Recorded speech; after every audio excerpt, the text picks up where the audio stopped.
दिखाए, जब छोड़ के ही जाना था तो सपने ही क्यों दिखाए। झूठे थे तेरे कस्में, झूठे थे तेरे वादे, झूठे थे तेरे कस्में, झूठे थे तेरे वादे।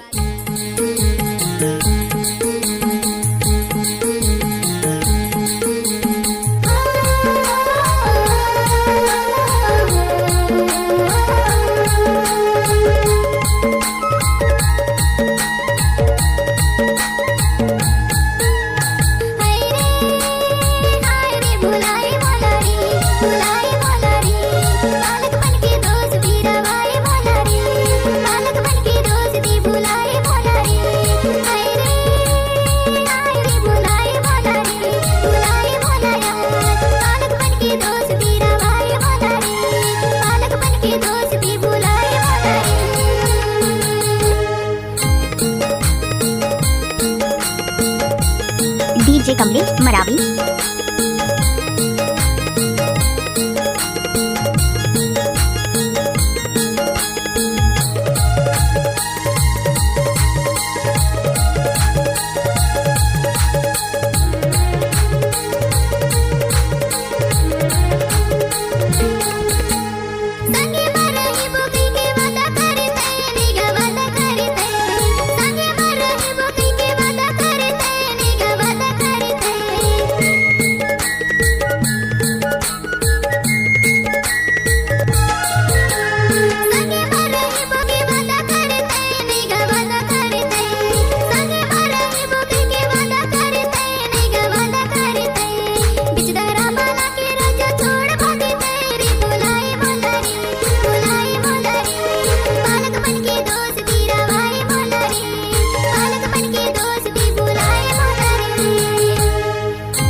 Mixer master DJ Kamlesh Marawi.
किसी भी गाने को मिक्स करके डालना तो कमलेश मरावी का बायां हाथ का खेल है।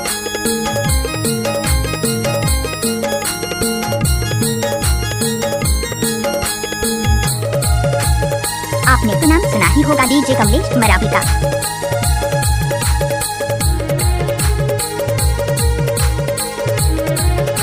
वो डीजे वाले छोरे अपने स्टाइल में बजा लेते।